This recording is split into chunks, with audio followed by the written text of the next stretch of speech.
If I was 6'4" and ran like a gazelle, I'd play for the Jets instead of owning them.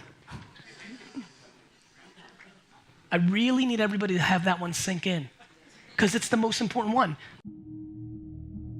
You know, like when you're driving and the cop lights go on, but then when the cop drives by, you're like, oof, you feel real good, and then you start driving with 2 hands and the speed limit for about 4 minutes, and then you get back to being like ridiculous. That's how people are living their lives, right? Like grandma gets sick, or mom has a cancer scare, or they get sick or something, and then they start caring about real. Nobody's giving about a Supreme backpack when your health isn't going anywhere. And so I just don't understand why people are living their lives like that. Gratitude. We've got the whole game misframed. Everybody's confused. People talking about millions as like, I gotta make $1 million as like an entry point.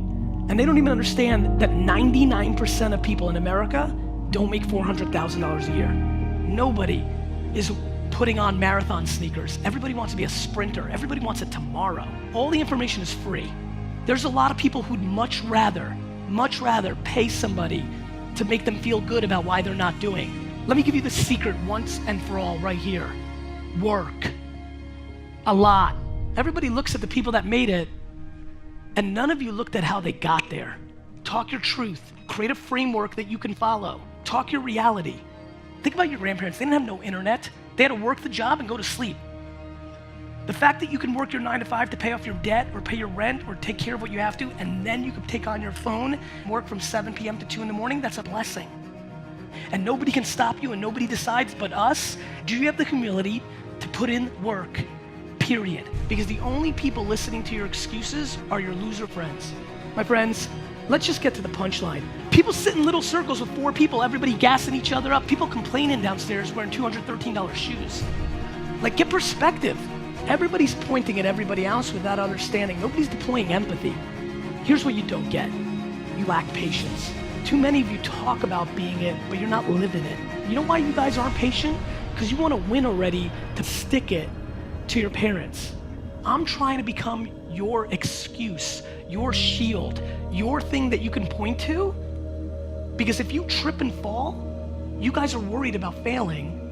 And I'm trying to get you to point at me and blame me that it didn't work versus blaming yourself so that it gives you the courage to actually start doing. But you've got to understand, instead of sitting here and dwelling and blaming them, you're in control. You got one at bat. Do something with it. Listen, some of you have been consuming this for a year or two. You watch those videos on Instagram or YouTube, you watch my vlog or this and that. You listen to podcasts, you get hyped. You get hyped and you're like, right. And then you stop listening and you walk out into your real life and you go back to dumb.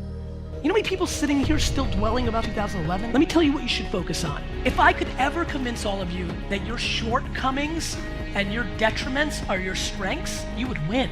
You guys want to be selfless and be good and give back?